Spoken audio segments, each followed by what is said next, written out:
Hey, everybody. Welcome to the July episode of a Ducking Wrestling podcast. This month, we are going to do a deep dive into Starcade 1997, Hollywood Hogan defending the title against Sting, all the shenanigans that went with it, and all of the drama. So, we are going to have Lathan this month, and we are going to have Jerry coming back because he was a WCW fan. So, he will be getting in on this one since George is on assignment. So, stick around. We'll see y'all here in a bit. Previously on a Ducking Wrestling podcast. Raven rules. Well, I mean, it's. I don't think that was his saying, but all right. No? Have a Oh, good hell, time! he's from, he's the part of the It's ninja. a nice day. It's a nice day. Wait, I fucked it up. Which, by the way, In the 90s, that was a nitro girl.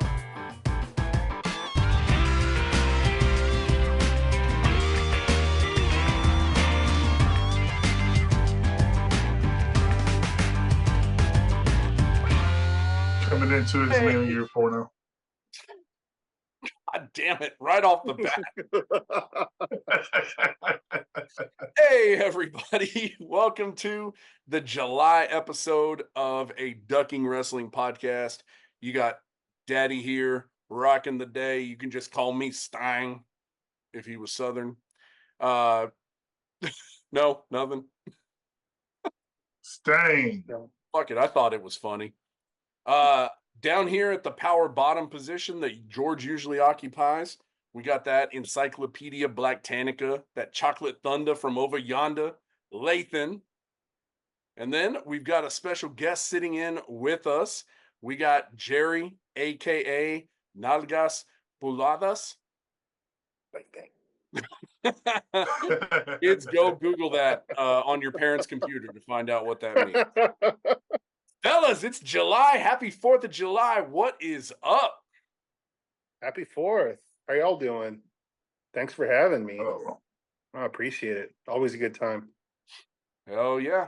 Hell yeah. Lathan, what's going on, y'all? what's up? How's Not it much, hanging? man. My blood pressure, but I'll be all right. Drinking a bunch of caffeine today. Yeah, I got out and braved the elements and mowed the lawn and weed eated, thus the nice little raccoon eye red face glow going on. Brought to you by Skin Nice. Cancer. Yeah.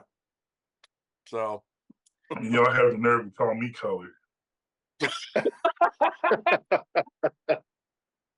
and You just said that me and George look the same. So what the hell is that all about, Lathan? I mean, I wasn't on screen, and I was, no, you know what? Fuck you. I have to explain myself. I'm We are- lighter skinned than this guy. No. Listen, I can still write Juneteenth right now, so I don't have to explain myself for nothing. No, you're right. Stand on my You're right. ground. I overstepped my boundaries. I'm sorry. God dang it, dude. Jerry, Mea culpa. We're fucking like 45 seconds in, and we had probably already been banned from YouTube with that. So Sorry. congratulations. I think that's a new record. Well, we are here for July episode. We are gonna review a classic WCW. Thus, the reason we brought Jerry in as our resident WCW fan. We are gonna review Hollywood Hogan versus Sting from 97 at Starcade. This pay-per-view took place on December 28th of 1997 from the MCI Center in Washington, D.C. And any wrestling fan, this is going to be one of those matches where you know about it. You may not have watched it in its entirety, but you know about it. You know what happened there. And with this group here, we're kind of looking at a full spectrum, if you would, of kind of fandom at that time. So late 1997, Jerry, WCW fan, me on the other end of that spectrum, as a straight WWF fan. Like I'm Wait a minute. It's kind of loaded. just like your butthole. So Gay sex. now we're And definitely of course, there's me in the middle, playing it both ways. I'm gonna call Arthur's asshole the diamond cutter. Hey. We call Jerry's asshole the Stinger Splash because anything just kind of flopped out. Oh, Oh, wow. I This did has love gotten Sting. spicy. A little bit. Yeah, go check out his OnlyFans. Anyway, here's a great tutorial on braiding butt hair. So we both need makeup. That's what we have in common. Desperately for our careers. badly. Well, guys, so this is my first time watching this all the way through. Of course, this is again one of those matches where you know about it, you kind of know the buildup, you know the story behind it. This was really the big introduction of the Crow Sting. We had gone 18 months with Sting not speaking and being all ominous, and I mean, really just a carbon copy of the Crow from the Brandon Lee movie at that time.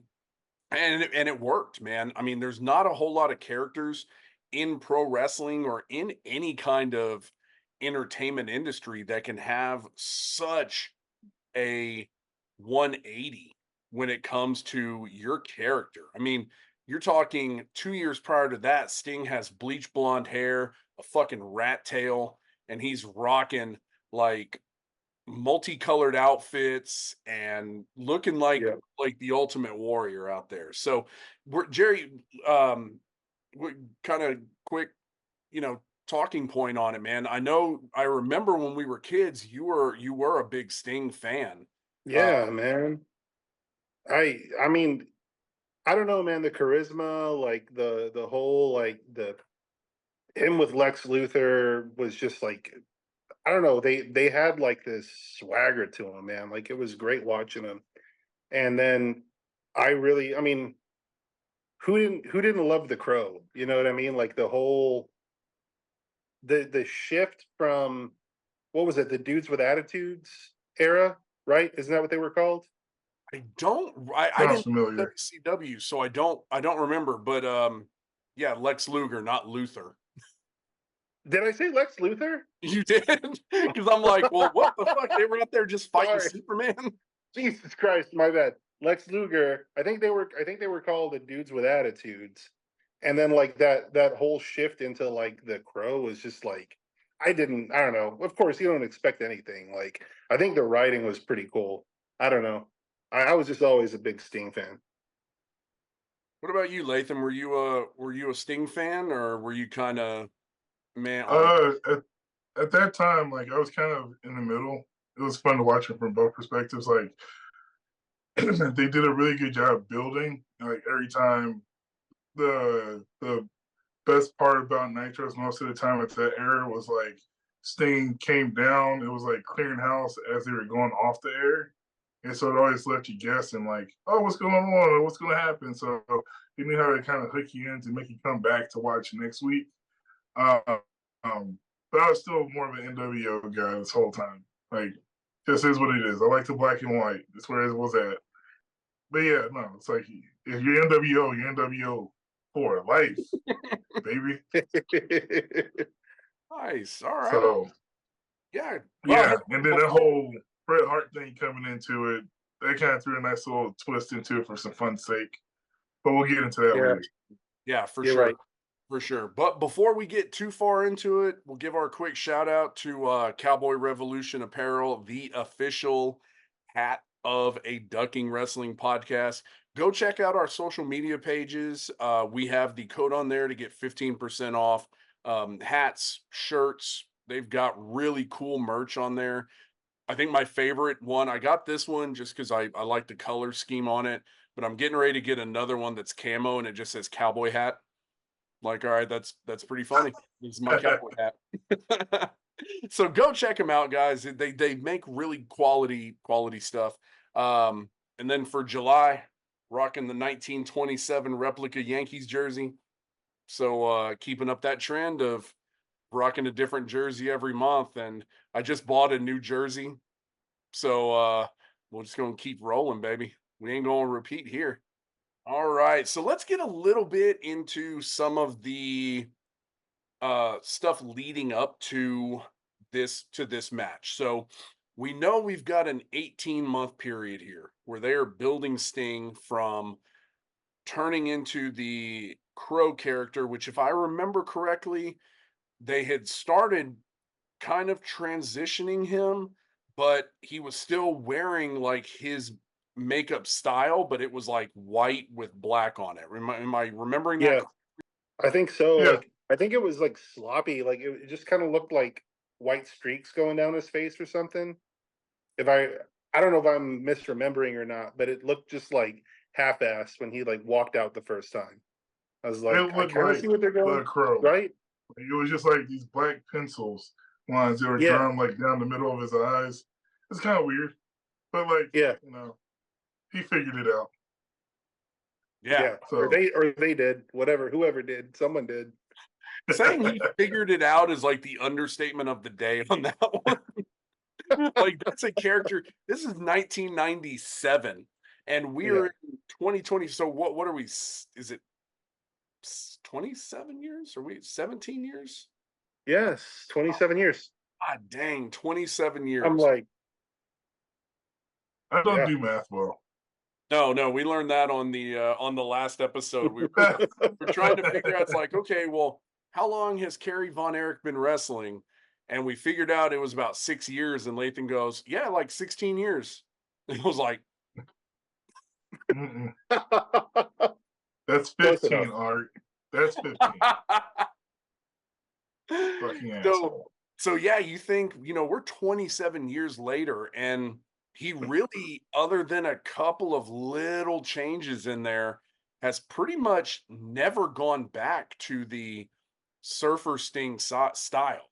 So Mm-mm. whoever did it, whoever came up with it, which if I'm remembering correctly, I think I've heard from a lot of different people, so I kind of tend to believe it was Scott Hall.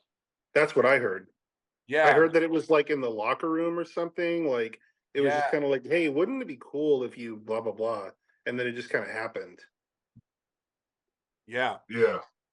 So again, going back to that creative genius that was the bad guy, man. That But how much of it, like, how much of it was Bischoff? Like, was it because he's known as being like this prolific writer, right? I mean, he kind of carried. No, am I wrong? No, so Bischoff had, and you, from kind of listening to the podcast and stuff, you kind of realize like Bischoff had good ideas, and then he would kind of throw them to people to make them work, how to make them function. And so he Yeah. was very creative, and he, is and thinking logically on stories and stuff. But even by his own admission, at this time, he did not have any kind of hand in the matches or writing, because on his podcast, 83 Weeks, uh, Hmm. with Conrad Thompson, he actually goes into it and talks about, he's like, I wasn't involved in the match planning itself. And he's like, hindsight, I wish I would have. But he's like, I just wasn't doing that at that time. So Mm. I think there is some correctness to what you're saying, though, because I think as it developed, Bischoff was doing more this stuff, which, then For better or worse. yeah, but we're Yeah. like a year away from Wolfpack Sting. And so Yeah. I think We at don't this, talk about Wolfpack Sting. you don't talk about Wolfpack Sting. That never happened. It's not a thing. It's it's never real. I liked Bullshit. Wolfpack Sting. I hated Wolfpack Sting. Let's be no. All I right, was like, Jerry. go back to not talking Sting. You're better that way. All right. Yeah, I kind of agree. I like the Wolfpack, but yeah. Okay. Well, fair enough. So It's like Bruno. We don't talk about Bruno. that's what the You joke don't. I just made was. I didn't get it. You don't talk It was about funny. It was funnier when Lathan said it. man, racist. Let it go, Art. Stop it. Just let it go. Oh shit. Fuck you guys. So you get kind of leading up to this match, you've got a bunch of different stories that you kind of hear, right? So you have people saying that Hogan exercised his creative control. And actually, you've got Eric Bischoff saying to an extent he did. He had never done it before, but this was one of those times where it's like, hey, that doesn't work for me, brother. But then you've got Bischoff also saying, like, well, I agreed with him. So get a little bit more into that here in just a minute, but it kind of, want to plant that seed because that is where we're going to go. We're going to talk about all of the rumor, innuendo, in her endo, in my endo that we can do. Cochino. Filthy. There's Innuendo. children watching. Are there? God, I hope not. I hope not either, but I'm sure there are. I don't know. George Yelling break his dick off last week or last month. Just say Richard. So we're gonna start out this match with Michael Buffer. Even as a WWE fan, I always fucking wanted Michael Buffer because he brought so much credibility to the match itself. Like he made it feel like a real fight. And even down to like this match has been approved by the Washington, D.C. competitive committee or whatever it was, right? Saying like that these guys are legit and they are being permitted to fight. The one thing though that kind of bugged me was he almost turned into like a commentator during his intro because he's talking about Hogan and all this, and then he goes, and he will be facing one of the most mysterious people to ever enter the WCW. And I'm like, dude, he's halfway down the ramp. Like, give him a minute. Like, But why the fuck was he going down the ramp in the first place? That's one of the things that I want to say is. well, no, we're still Dude, talking like- about Hogan. Okay. Fine. Yeah, Talk so about Hogan. we're so Hogan has the traditional NWO entrance, which did y'all notice it wasn't in black and white? It was regular, it was just a regular entrance. Yeah, there's a lot of weird things going on this pay-per-view with entrances across the board. Like there's ways this could, like, for the one big tagline they had for the whole show was, "This is the biggest night in wrestling ever," and for it being the biggest night, there were a lot of big mistakes and some incontinuity going on a lot of different levels. But yeah, um, it even goes into Sting's entrance here in a second too, which there's a whole bunch I can say about that, but I kept it brief. But yeah, it was all types of weirdness going on. The production value in the NWO coming out when it comes to Hulk Hogan's typical black and white thing and the slow mo. And then what was even more interesting, he didn't even come out to Jimi Hendrix.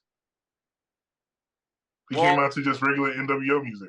So was that Yeah. that wasn't a Peacock thing? That was a I hope that was a Peacock thing because he's not like Voodoo Child is what he usually came out to, especially as being the heavyweight champion. But I didn't think they changed any production values when it came to music.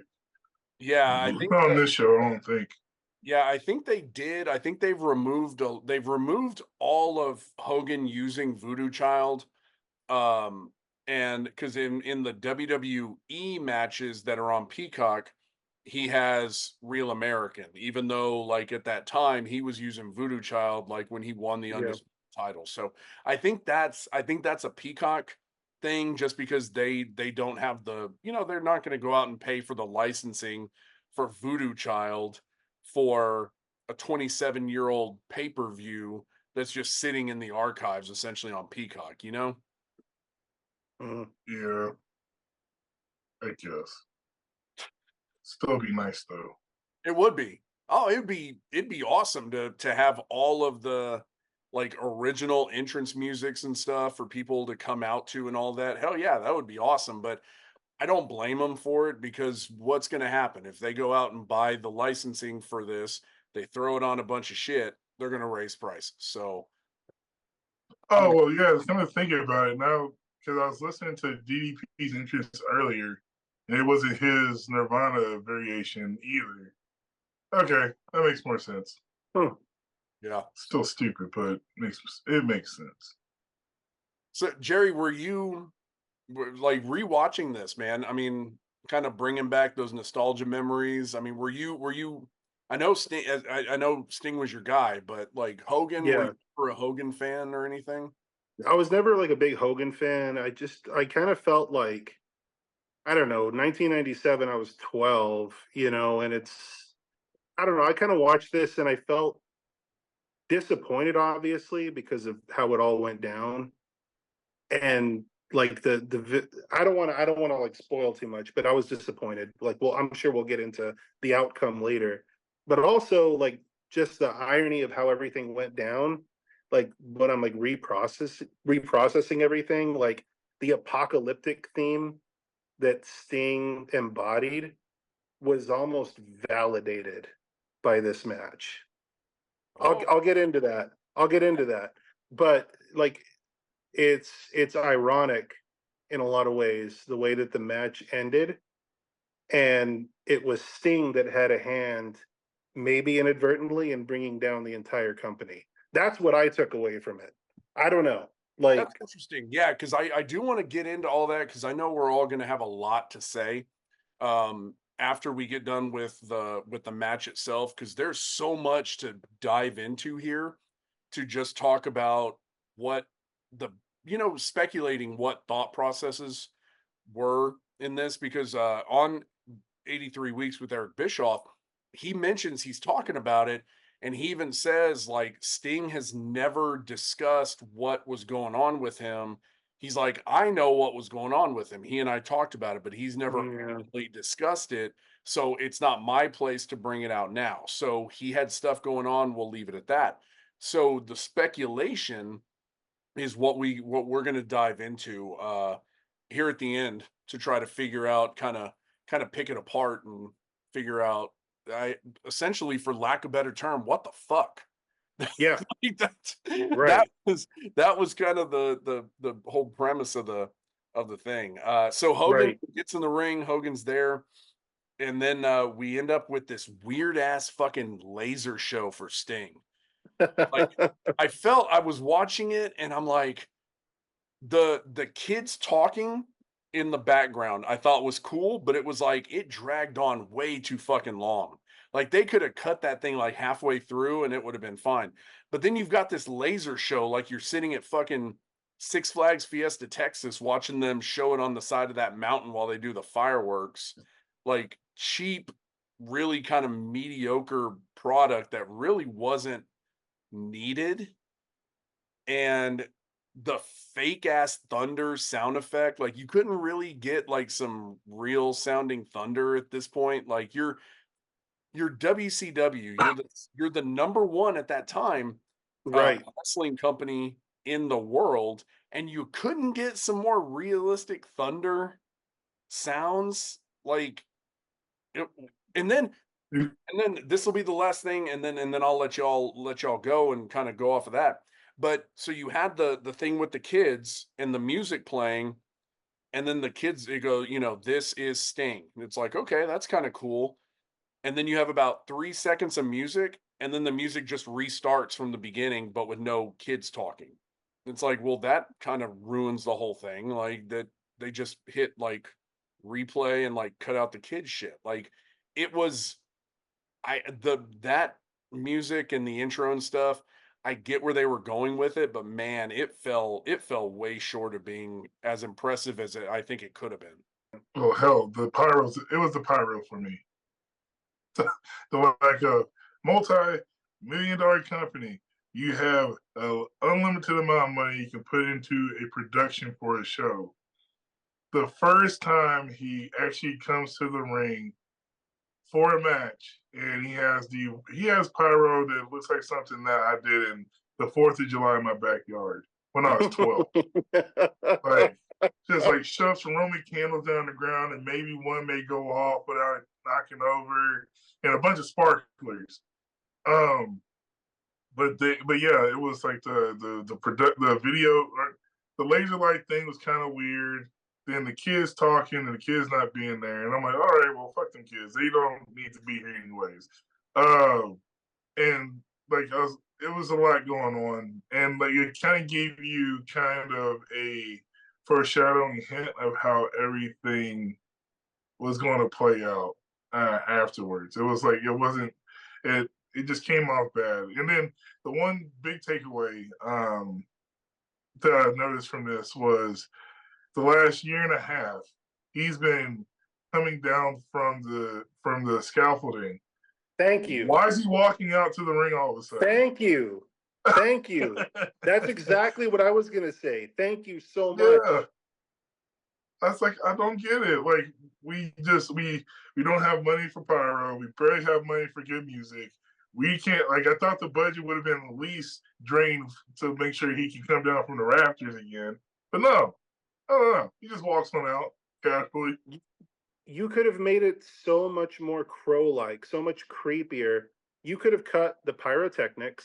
You could have cut the music. You could have cut the fucking lights and just let him pitch black descend from the top of the arena, turn that shit back on, and he's there in Hogan's face, just like, dude, that would have been jarring. You could have saved so much money and made it more interesting. The whole time I was watching it, I was like, why are they doing this shit? Yeah. It makes no I was sense. like, what was his theme song before tonight for Starcade? Because I don't remember hearing one. I don't know. Let me play devil's advocate on that real quick, okay? So I initially I agree with y'all. So the coming out of the rafters, and that was his, 18 months. That's what he does, right? Well, on 83 Weeks with Eric Bischoff, Conrad Thompson asked him about that and says, why the fuck would you have him have a regular entrance after 18 months? And the way Eric Bischoff rationalized it, I'm like, okay, I kind of get it. So the way he rationalized it, he said, in those 18 months when he would come into the ring, it was to save somebody or to get the jump on somebody or do, whatever it may be. Said he wasn't booked in a match. Here he is actually having a match. So he is coming from the back to the front because he is actually involved in this match. He is booked for this match. He is known to be in this match. That's why they did it. I agree with Jerry, though. I think they could have done something a lot better. And instead of a black arena, you just have a spotlight on him that follows him down. And then the lights go out. And yeah, he's standing there. I think that would have been a lot better. He's like, oh, that's jarring. Like, something like what they did with maybe not quite this, but like, okay, Bray Wyatt. Yeah. Like the creepy aspect, right? I thought you were going to say Owen Hart. Fuck. Oh, fuck, no. man. Come on. Come on. I was like, no. oh, God, don't. Oh. Oh, man. That could have went so wrong so quickly. Holy shit, I need another beer. But no, you're right. But you understand what I'm saying? Like the creep, like there's just like this, it's a phantom just like drifting in, except he's descending. Like, yeah. That's your guy. Why are you betraying his persona? You made him this way, and then you're just making him like every other guy. He's the guy that's supposed to save your fucking company. What are you doing? Yep. Yeah, no. That's a fair point. I get Eric Bischoff's side of how he rationalized it, but I think, yeah, it could have been done a lot better than what they did. I think that right off the bat, I know for me, it was like it already kind of put a meh on it. Completely lackluster. Well, let's get into the match itself. So, uh the match itself is a typical fucking Hulk Hogan match, man. Hogan and Stinger Yeah. in the ring. You've got all of a sudden, and this is something that drives me insane about Hulk Hogan. And as Hollywood Hogan, it has always driven me insane. So he always plays that chicken shit heel that is going to cut and run whenever he can. He's afraid, he's scared. But then in the match, all of a sudden he's big, bad, tough shit. And he's like shoving Sting. And then Sting smacks him. And then he throws his fucking bandana at him. I'm like, if on a side note, kids, if y'all are, ever thinking about getting a tan and you're rocking the skullet like Hulk Hogan, tan the skullet. Like, don't leave that shit white. Like, you look like a overcooked Hot dog skin and old Chinese man hair. Yeah. Like, the rest of you looks like an overcooked hot dog, and the top of your head looks like a piece of ice. Like, you need some consistency there. But yeah, so I mean, it's a solid like 4 minutes or something before they even start fighting. Yeah. Yeah. You're right. It was a Hulk Hogan style match. All in all. And it was funny watching those face off originally when they were like neck and neck or close to each other face to face. I didn't notice it until I rewatched it again as an adult. But yeah, like it was like both of them look smaller than what they usually present themselves as. Yeah. But Sting looks a lot not like Sting that I remember. Like Steve, like clearly Steve Morton has had some things going on that allowed Right. Sting to like kind of waste away a little bit. And, Yeah. and it's funny that he made mention to the 83 weeks too. Like, like you had a year and a half, and then like you kind of take off the trench coat, and then everything becomes underwhelming. More underwhelming outside of the entrance because what the fuck? Yeah. Hand aside, you're not the same jacked up Sting that I'm used to seeing, Steve. So this is already weird. You calling This him is emo. like This is like emo Steve Borden, and we're living it out with him. you calling him Steve like y'all are on a fucking first name basis. Listen, he does. He earned a first name basis for this one because this ain't staying in the ring. This is Steve just phoning it in for work real quick. This is Stang, not Sting. Yeah, this is Sting Sean Lynch. He's just here to make sure you don't get fined. Oh God. Well, Jerry walked away, and that's actually a good chance. We're going to take our first commercial break real quick. We're going to have a couple of them in this one. So we'll be right back with y'all in just a minute. Hello, wrestling fans. This is Fanboy Dave. Catch myself, Big Kev, and Jeremy from Brothers of Discussion weekly on Spotify, Apple Podcasts, and any other platform you use to listen to your favorite podcasters. We talk about WWE mostly and have a real good time giving our takes. And every now and then, might throw a little shade at AEW. So hope you give us a shot. You won't be disappointed. We're coming back, getting back into the match on here, and we've got a couple of things that I wanted to point out in this match that I just thought were fucking hilarious. So you have Hogan, of course, like normal, playing the cowardly lion slash big badass heel. So he like shoves Sting, throws his bandana at him. Sting smacks him. They have a couple of things, and then he's like running around the ring, because he's obviously on the clock working hourly. So he's gonna take his damn ass sweet time. But I just loved it because there's a point he's like walking by the crowd. There's just some fat bald dude who just on camera goes, "Fuck you, Hogan." Like, goddamn, dude. Like, wow. Like you're kind of taking this one a little personal there. So, all right, well, kudos to you. But was there anything to y'all that really kind of stood out in the match itself? Anything y'all found in there? Yes and no.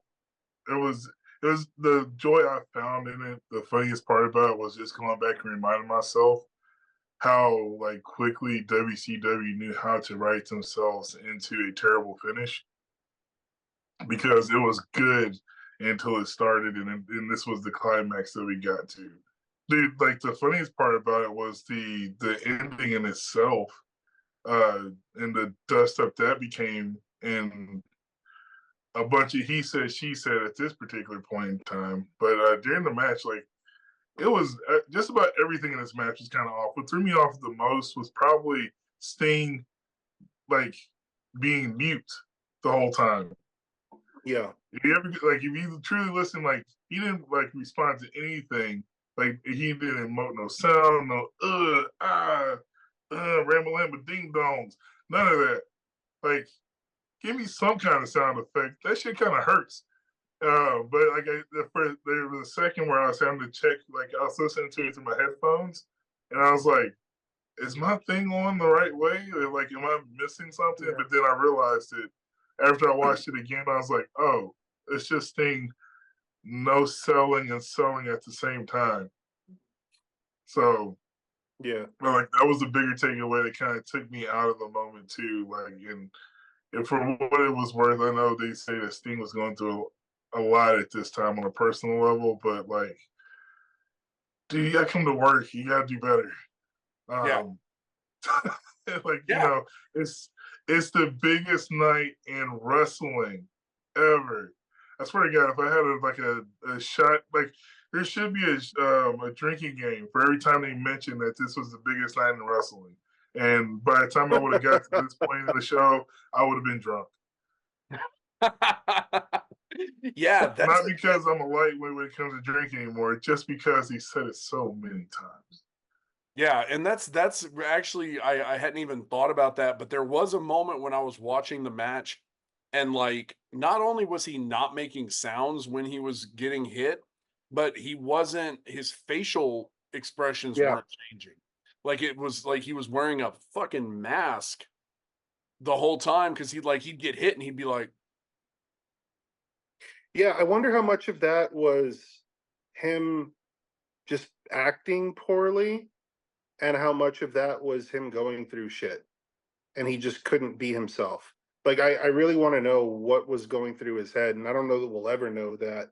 But it's like I would accept if he was just that bad of an actor, and like he was just forced into a role that it wasn't him. But I don't think that was the case. Like now that I'm older, like going back and like looking at it, it's like, yeah, no, he was fucked up. yeah, 18 months of this character, which had been really kind of top notch for this, which we're gonna still to come, we're gonna get into kind of our theories on why the match ended the way it did and why the match itself. But I was very distracted the whole time by a couple of things right off the bat. Was one, you had fucking Kenny Powers officiating, which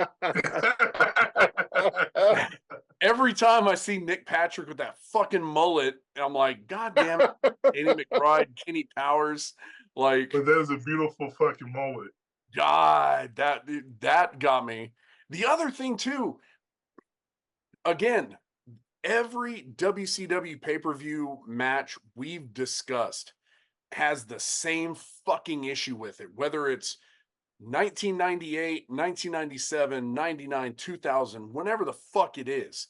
The officiating is inconsistent. So again, in this match, you've got them getting out of the ring and the ref starts counting. But then he gets out of the ring trying to get them back into the ring. Okay, cool, I get that. Then fucking Hogan hits Sting with a bat. And the referee is perfectly fine with it. Then you've got a moment where I think Hogan picks up a chair, or somebody picks up a chair, and then the ref takes it away. Well, then you get back in the ring, and you've got Hogan with his foot on Sting's neck, and the ref starts Yeah. counting to 5. Like, what the fuck is happening here? Where is and I get the idea like, well, the refs, they're going to let them have the match. They're going to, okay, fine. Then fucking have some consistency. That's all I'm asking, because every WCW pay-per-view that we watched has had the same issue with officiating. Yeah. Yeah. And I don't know if you remember the backstory about Nick Patrick. Well, you weren't a WCW watcher at this time, but Nick Patrick's backstory is he's a reformed NWO official, and this is one of his. And like, so he's supposed to have this kind of like, well, is he still like an NWO official? But like, and he's trying to reform himself. So is he with Team WCW? Is he NWO? Like, he's trying to. It's all types of weirdness. They bring it up a few times in passing, but like it's kind of one of those when I watched it back going into, I was like, oh yeah, I remember Nick Patrick was the NWO's official referee for the longest time, and then he ended up coming into it, and you were expecting him to be more heelish and leaning towards Hulk Hogan's side, but then you have this flip flop of the rules that you want to like implore and exercise the rights to. And I was like, it's confusing on that scale. So yeah, you're right on the inconsistency. But then again, storyline wise, they were inconsistent going into this too, which leads into like the ending of the match, because I know when like we'll reference it a couple of times, but like there was a different way that the referee was supposed to be used in this match in the first place, if they want, like, allegedly, right? Mm-hmm. And so, but we got what we got, and it is the same way. This is poor. This is pitch poor management. This is poor management and poor leadership across the board. Like the final say so was supposed to go through Eric Bischoff. He passes the buck on some of this, and like you could tell that he was like, yeah, he didn't have any role in this for the most part. Like, I agree with him. You can tell that there was nothing that was properly executed about this whole pay per view the right way. But yeah, man, it was remotely entertaining and annoying at the same time. If I'm going to nitpick at it. Yeah. Jerry, what'd you think about it, man? So let me ask you, so I know, so Lathan and I are still wrestling fans, and we've been the whole time. You've kind of gotten out of it. We're Yeah. bringing up stuff from when we were kids and stuff, getting your opinion on it, watching it as a 39-year-old versus a, Why you you know, gotta throw me under the bus like that, man? No, I know I'm 39. It's fine. No, I mean, I honestly, the way that I honestly like, I feel like Sting is still one of the best wrestlers ever, man. Like, he made my childhood special, you know? And how, for whatever reason that is, you carry that with you through your entire life, right? Like, but going back and revisiting the match, it's like, I don't really know who did who dirty, you know? Like, Sting was supposed to be this savior, like WCW versus NWO, and like this whole thing. And I kind of feel like, kind of going back to it, like inadvertently, he fucked up the company that I grew up watching. Like, the whole reason I got into wrestling, like whatever it was that he was going through, you kind of see it. Like, something wasn't right, and they just kind of like, I don't know that they fed him to the wolves or what, but like something was wrong. That yeah, whole match just felt like the buildup was unfreaking believable for it to just become that. It was really disappointing to watch the whole thing. I don't really know how else to really say it. It was just like, wow, this is the guy that as a kid I idolized. Like, I love this guy from the early days with Luger to like to now, and it it became nothing. Like, from this point, you get the downfall of WCW, and of course you don't know it at the time, but holy crap, going back and watching it, it's like, wow, like the guy that you really loved watching had a direct hand or an indirect hand in the downfall of everything that you loved. Yeah. So yeah, that and I think that's a great point is, and I know Lathan had said it earlier about the entrance of Sting kind of foreshadowing the just complete clusterfuck that became this match. I mean, the match itself, nothing in it stood out as being really like, oh, this was cool. This was a good moment. This was entertained. This was whatever it may be.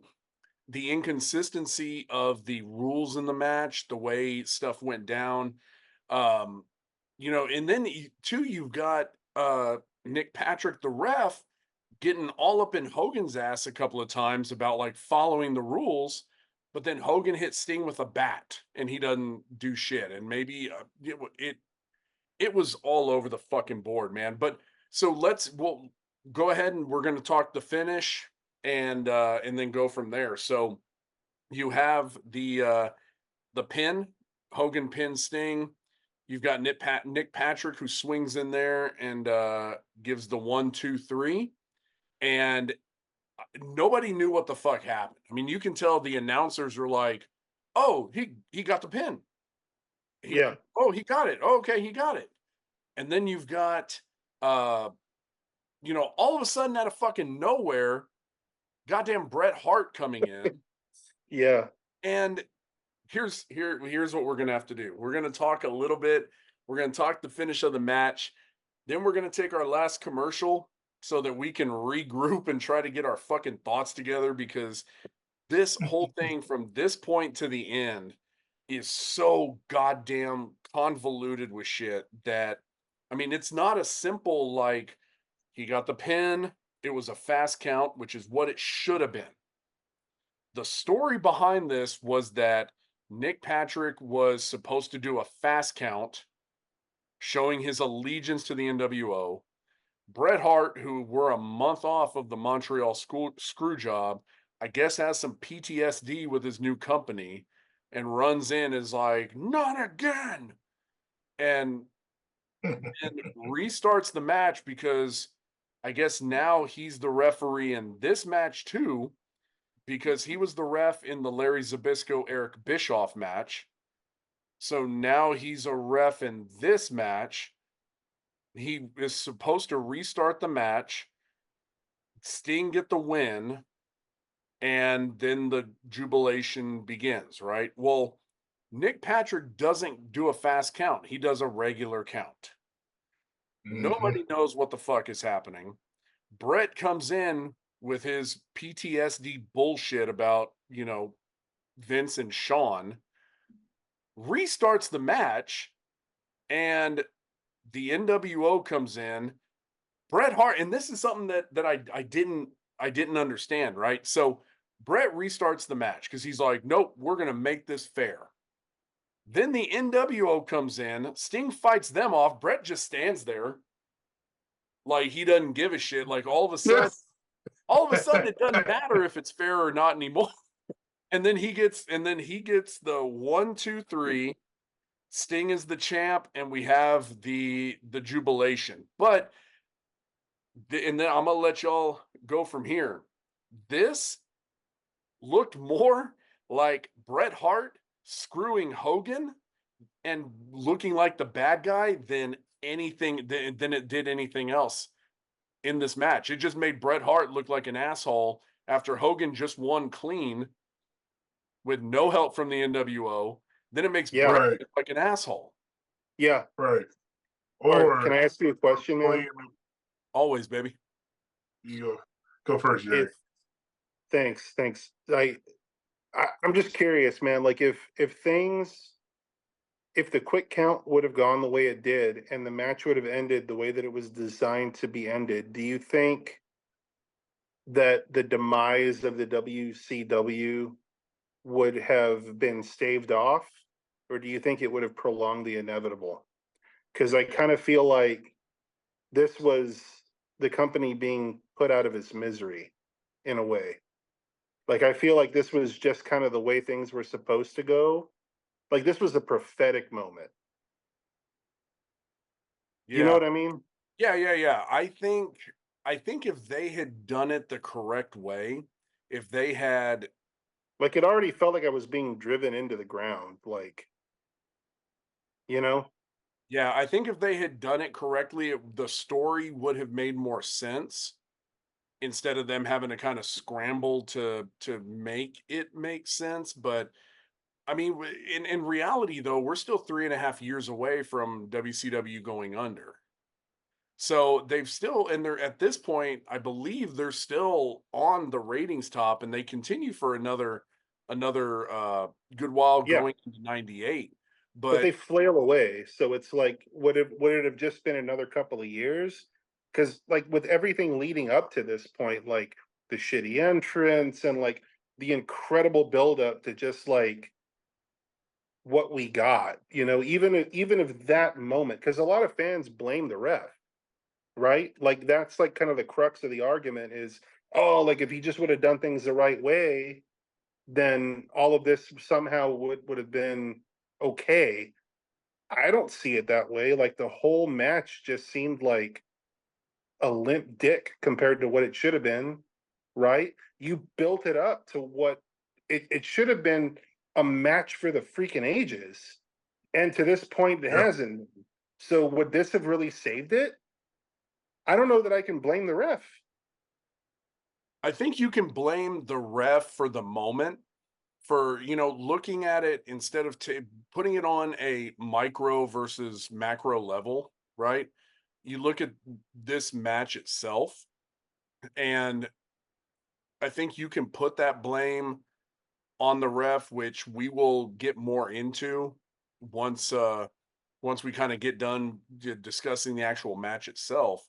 But I think you can look at it one of two ways. You can look at it as you are looking at the grand scheme of like, well, would this have made anything better in the long run?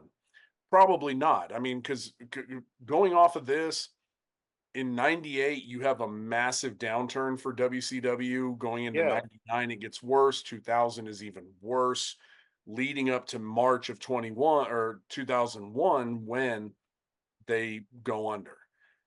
But I think in the aspect of looking at the match itself, I think yes, the official counting the way he did kind of, I mean, it ruined the whole storyline of the match, and I think it ruined the moment for Sting, but was the moment already ruined, which again, we'll look Yes. more into Right. after the next break, to discuss that. Lathan, what did you think?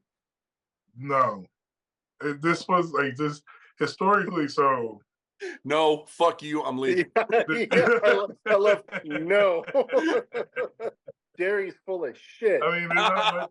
So for the it's a micro versus macro argument, right? What we were talking about, and in regards to like if you go back, like as us historically going back in retrospect, we can use this as one of the multiple examples of how there is no real management and proper accountability to be trickled down to the way matches were booked and handled. And it's a microcosm of what could lead to the end of WCW.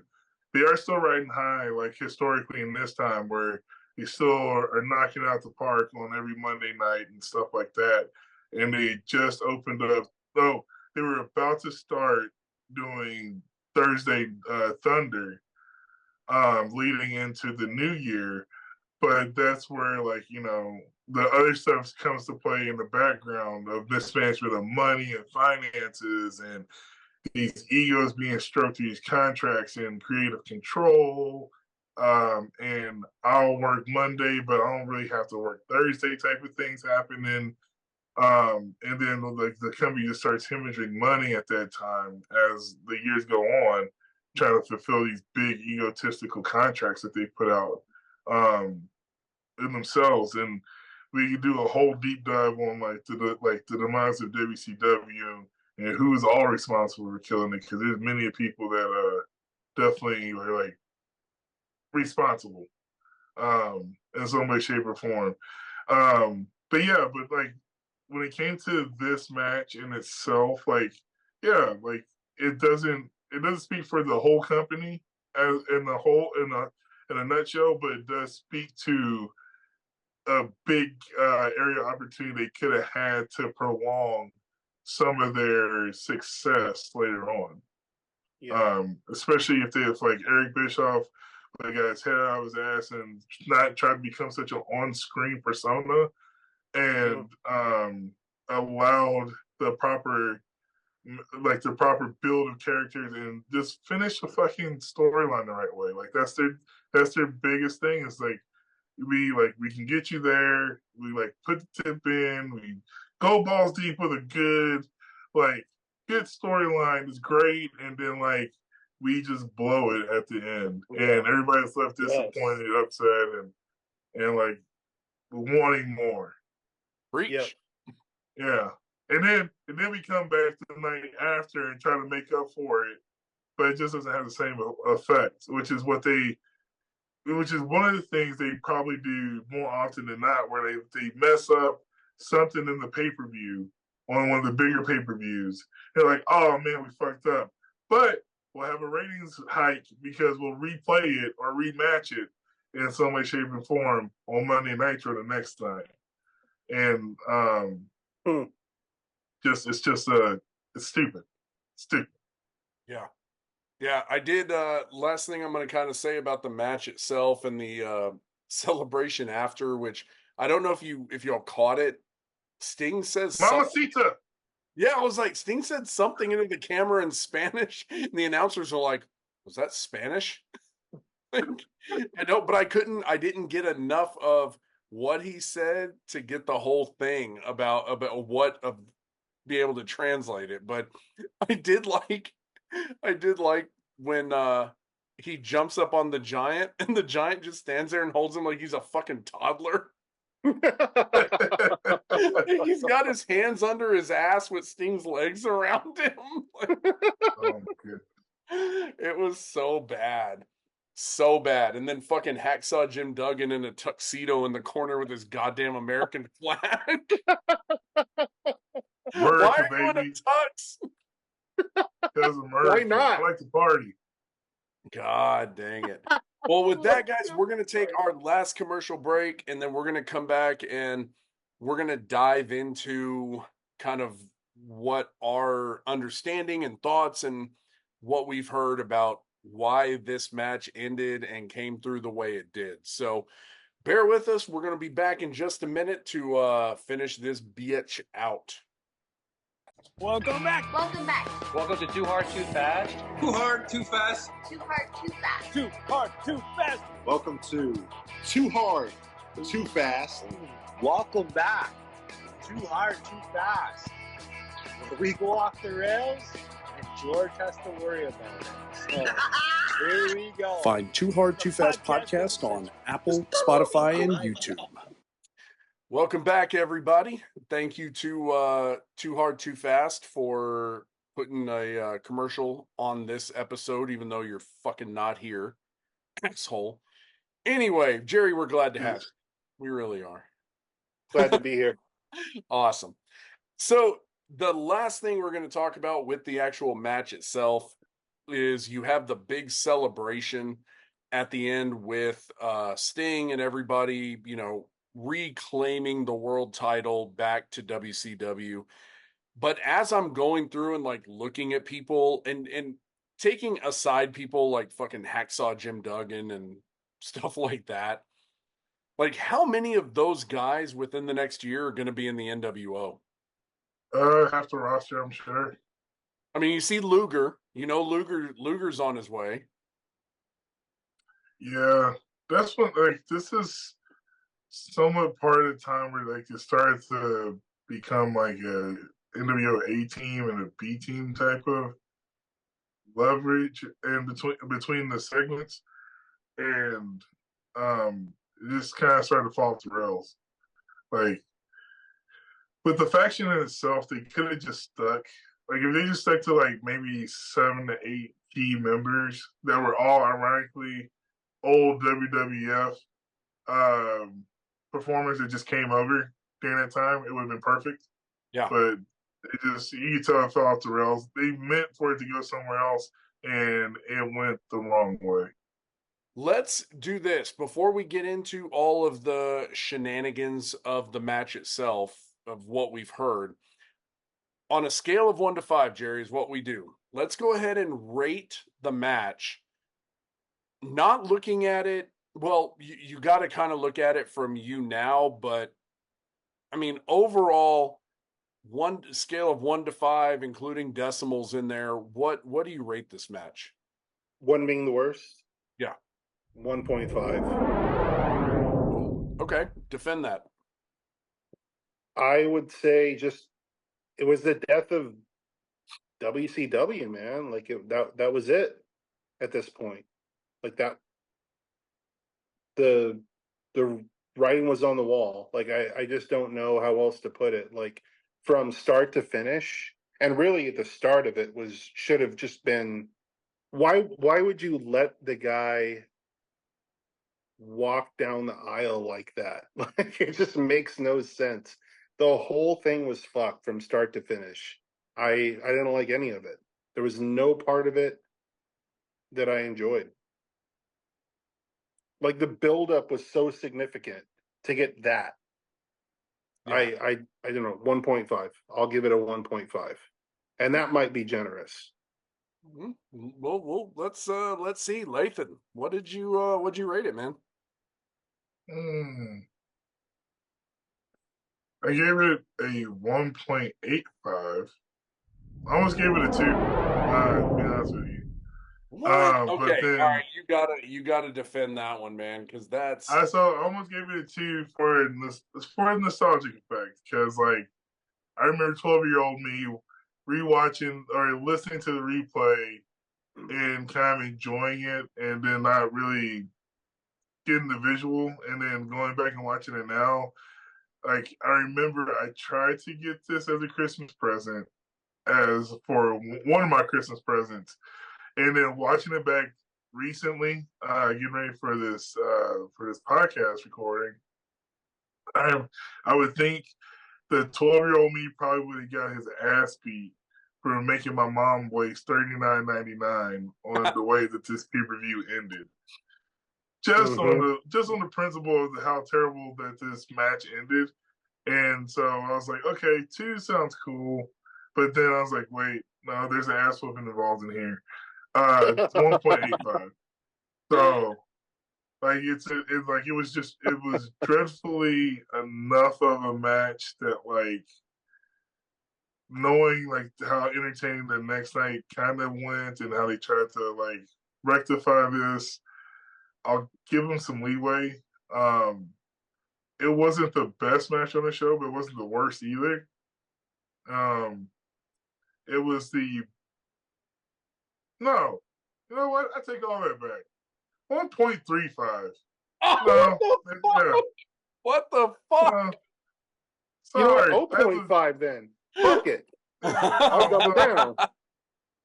I can't allow this to go. I tried to be nice. I tried to play it fair. Like, no, nobody gets the benefit of the doubt. This isn't even the best Hogan Sting match I've seen from WCW or TNA. Like, yeah, no, this is horrible. Well, yeah, 1.35. The pyro was shit. The lighting on the writing on the wall was terrible. Michael Buffer was slightly entertaining in this, but he sucked even at this. No, none of this worked. So yeah, okay, that's more in line. I feel better now that you had that epiphany of correcting yourself. Yeah, I gave this match a 1.26. I mean, there was the match itself was kind of trash. I mean, it was for the buildup, like Jerry said. I mean, the buildup. You've got 18 months of building this up, and then that's the fucking shart that you're gonna give us. Like you changed the guy's whole way of being in the company. You changed his whole character into this salvific guy that's gonna just bring your company back from the brink against this new world order, and then he fucks everything up. Yeah. So yeah, I gave it a 1.26. So here we go, fellas. Let's dive into kind of what we think the overall reason behind. So watching the death of WCW on Vice, listening to Eric Bischoff's podcast, he kind of gives the impression, he outright says, but doesn't actually say why, that Sting was in a bad place, that Sting showed up that day and everything was off. His look wasn't there, his attitude wasn't there, and the uh, kind of story behind that was that all of a sudden Hogan is thinking like, well, that doesn't work for me, brother. Like, why am I, who has all this momentum as a heel, gonna drop the belt to this guy who isn't in a spot to carry this to mentally carry this, right? So, kind of on the surface, I get that. I understand that. I kind of agree with that. But what I started thinking about after listening to the podcast and everything was it that Sting was in a bad place for personal reasons, or was Sting in a bad place knowing that a couple of things are going to happen? One, you're going to have Hogan, who's last minute going to say, you know what, this doesn't make sense, man. I think we should do it this way, and completely fuck him over. Or two, is it going to go down as planned, but you know that you're not going to be the workhorse for the company. You're not going to do that, because the money in pro wrestling, no matter any company, everybody will agree and they will say the money in pro wrestling is a babyface chasing the heel champion. So for Sting, you know that your time with this belt is limited. So you've got 18 months of this build, which is good, but now it's time to do the shit. And you know, it's like, man, fuck, I'm putting all of this in here. Like Jerry said, Lathan, completely turning my character around from what has been working since the 80s for what? I can't even speculate, honestly. Like I don't know anything beyond what I saw, but I gotta think as a, like the guy that like he spent years building this persona, and then the company was just like, "Hey, you're doing this now," on a whim. I don't know, man. I I I can totally see where he's just like, "Fuck it, like we're doing this. Fuck it, we're just gonna happen." We're like, I'll walk out, like it's a paycheck for me. And you, as not a current wrestling fan and not really like a long time wrestling fan, you were a fan in that time. Like you could even tell, like there's something off here. Like Yeah, it's not just it a was bad, like, this is what we get. Like this is it.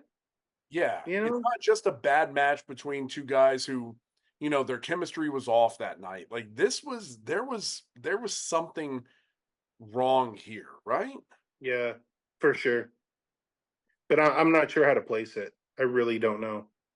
There was just so many moving parts in the whole match that, like, oh, it could have been the ref, it could have been Hogan, it could have been Sting, it could have been a number of things. The Bret Hart and the Montreal screw job, and like, dude, I don't know, man. Like, there's so much shit. Like, it just felt like a hodgepodge of crap. So So let me ask you, is this when you're talking about like that you see this as kind of the death of WCW, right? Is this 39-year-old Jerry talking, or is this 12-year-old? Like you're 12 years old. oh, 12-year-old Jerry wouldn't have been able to see this. Like, no, like, I was honestly, like, I was a nominal fan then, and I am now. But like, I would tune in every once in a while and be like, oh yeah, this is great, and then like go fuck off to whatever else I was doing. but still, like going back to it, like holy shit, like this was like my guy, and he had a direct or indirect hand in fucking everything up. I'm not sure how to really put it in words. Like it was like looking at it, it was like wow, like this match really was it like the whole history of the company hinged on this, and it could have gone the other direction.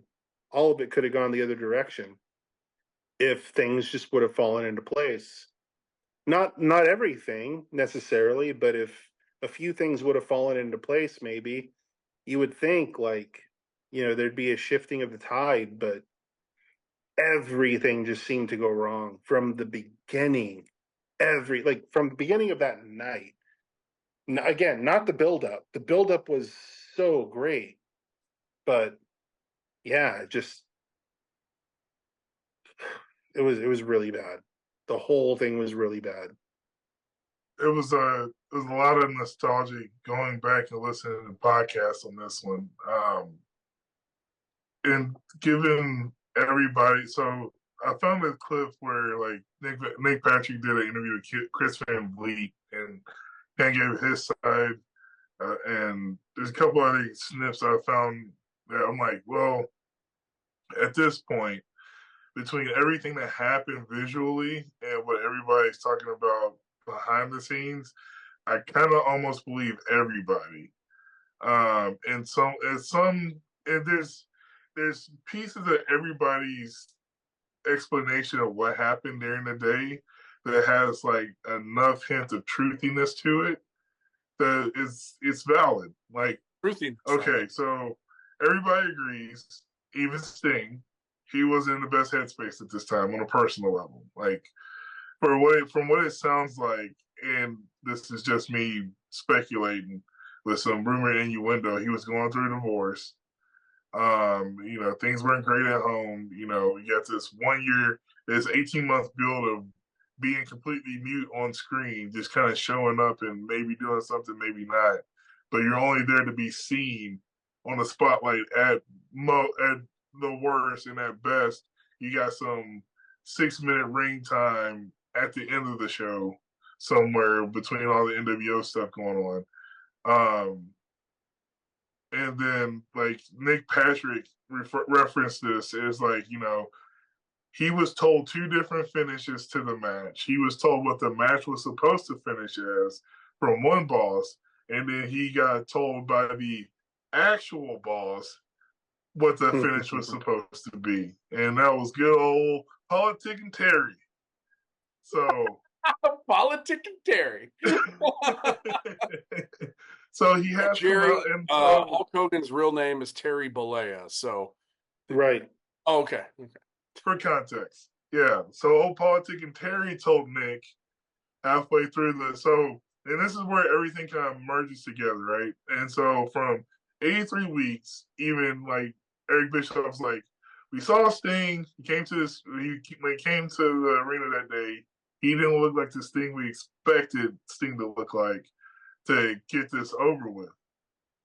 And so, from there, here's where Dick and Terry comes in and puts his little twist on it. Sometime during the day, he goes and talks to Nick. And he's like, hey, instead of doing the fast count, we're just going to do a regular count. Okay. Nick Patrick's like, that doesn't make any sense, but okay. That's what the change is going to be. And even to this day, Nick Patrick's saying the biggest mistake he made that day was not getting into a room with everybody involved and getting the clear finish. Like, it was basically Hogan came to him with one finish that we were going to change because it was supposed to be a fast count. We already know that. Sting comes to him and tells him, like, hey, like, okay, remember the finish that we're supposed to be doing. And this is after he's already talked to Hogan. And so, like, now he's confused, but Bischoff, to his credit, wasn't available to be found throughout the day, apparently, to finalize and officiate how this was supposed to end. Because Nick Patrick and Eric Bischoff have both gone on record saying that, like, Bischoff was kind of scattered throughout the day, and so you couldn't really get to him to talk to him. So here's the truth of that. But like that's where the truth comes in, and it's like, yeah, Eric Bischoff wasn't available because he was probably ducking and dodging Nick Patrick to not be the person to have the final say so on what goes on the way this match ends. And now it's just thrown up in the air. And so that's eventually how we get to the end of the match. I never really understood why they also tried to position Bret Hart to come in and play that role and make it like, because the other rumor and innuendo was that you were going to get one of the Hebners to come in and actually be the surprise referee, which if we like, then it made sense. But at the same time, like Bret Hart's attitude and like his mindset, he probably would have shoved like Earl Hebner in front of the first car that was driving through the parking lot. Can I just point something out? We have now been recording for like an hour and a half, and we've been talking so much shit, so much papas about Nick Patrick fucking this up, and you knew the whole fucking time while we're talking about this that it wasn't that he fucked up. It was he went off of old Terry telling him that it's going to be a regular count. So on behalf of Jerry, I don't give a fuck what he said. Don't do it. Do not apologize for him. No, fuck you. He still fucked up because it was Listen, because of miscommunication, he's still fucked up in the ring. But there was so much more he fucked up in that match too. So don't let him off the hook. He still gets it. No, I think at that point when you're getting multiple things from people, like the first thing you should do is you get Sting, you get Hogan, and you know what? Fuck Eric Bischoff. If you can't get Eric Bischoff into the room, then you don't get Eric Bischoff in the room. But you get everybody together and you say, what's the finish? And then you keep your mouth shut. And you let them argue about the fast count versus the slow count. You let them go about that. But no, god dang. So Nick Patrick, just to clarify, Hogan's story has been that they changed up the ending because of how Sting was, but the ultimate result was the same. Nick Patrick is saying that, or Eric Bischoff said Nick Patrick messed up. It should have been a fast count. Nick Patrick is saying that he was pulled aside by Hogan, and Hogan said, we're changing the finish. It's just a regular count. And even in his mind, Nick Patrick's mind, he's like, well, that doesn't make sense. But because of who Hogan is, he's just going to be like, okay, boss. Like, did I kind of sum that up correctly there? Is that a good Cliff Notes version? Basically, that's Tick and Terry. Yeah. God damn. Wow. That's, and the thing with Bret Hart, I understand it to an extent because you're a month past the Montreal Screwjob, which is, I mean, honestly, the hottest story in pro wrestling at that point because it's reality. And you want to capitalize on that. And up to this point, they had done a shitty job with Bret Hart, period. So I get that they want to put him in there, but at what point does Bret Hart, who claims to be like the greatest wrestling mind ever, sit back watching this, seeing Nick Patrick do a regular 3 count? Now you look like the asshole who is just screwing Hulk Hogan because he's Hulk Hogan. Like, you're pissed off that you got screwed, which I will go on record for the rest of my life saying that it's Bret Hart's fault. The Montreal Screwjob happened from the beginning. But you're now going back, and now you're going to look like the asshole. Hogan won clean, but it wasn't the outcome you wanted in the story. So now you're restarting the match with some kind of like mythical authority that you have because you were a ref one match that night. But the more we talk about it, Jerry, who has no like really kind of knowledge on pro wrestling, has summed it up perfectly. Like, this is the like foreshadowing of the entire remainder of the life of WCW. I will say though, there is one part of this that like it made sense when I thought about it and my random thoughts on the toilet. But what if this is a WrestleMania 9 screw job? Bret Hart loses his title to Yokozuna at WrestleMania 9. Good old Tick and Terry shows up, gets the title, supposed to drop it back to Bret Hart, but somehow only drops it back to Yokozuna and never giving Bret Hart that rub he was supposed to get. No diddy. You got me with the no diddy. Yeah, but they could have said, How's that for long-term story booking right there? I mean, that's a lot better, but fuck, I mean, it wasn't. It wasn't the way it fucking happened, but well, let's do this, guys. Let's wrap up. So I'm gonna give my final thoughts on it. We'll let Jerry have the last thoughts. Since he's the guest this week. So my kind of final thoughts on this whole show, or no, I'm sorry, not the show, the match itself, was it I expected a lot more from the hype that I have heard about this match. I knew the ending was gonna be fucked up. We knew that part was coming, but the match itself was so damn underwhelming. It was it made no sense to me. It was just seemed like a clusterfuck that wasn't an 18-month build. This looked like a, hey, we need to put this match together tonight, so here's what we're doing. And then you've got the politicking in it, which old Tick and Terry throwing his fucking what's his nuts into it, and trying to make things go a certain way, which at the end of the day, we have to understand we're looking at this with a hindsight of, you know, 27 years, but I didn't enjoy it, man. I can find something in most of the stuff that we've reviewed, even if I don't like it. But this one was just hard to get through. Not only was it hard to get to, the match itself was like 13 minutes.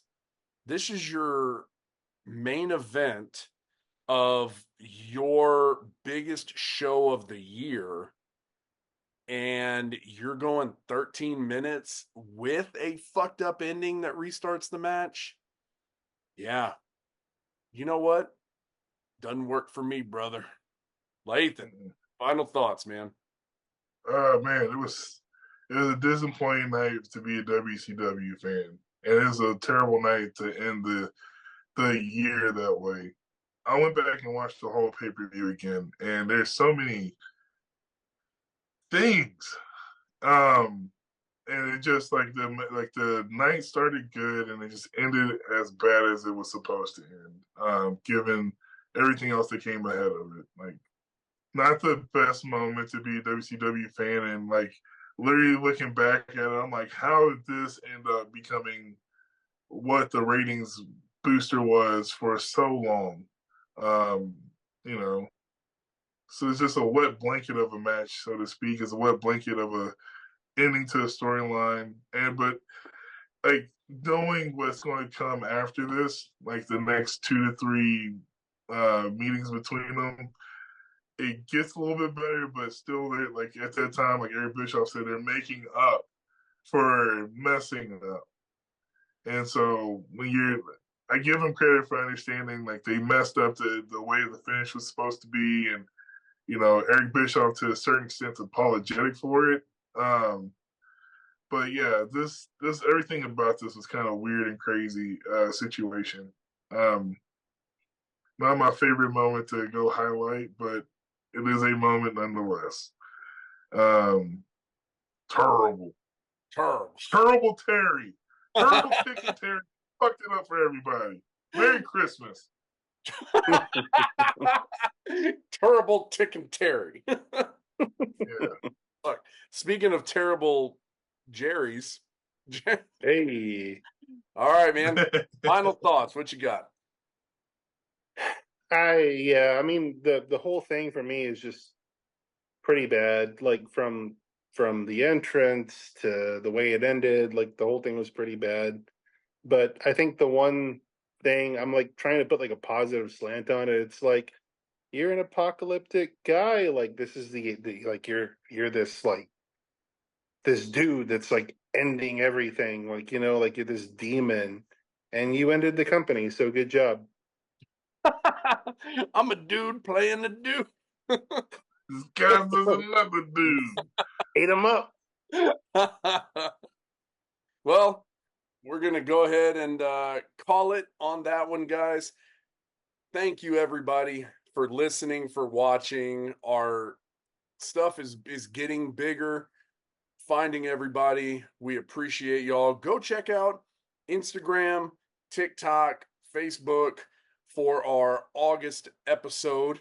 Never know who's going to be in the mix for that one, and who may be here and who may not be here. But you never know.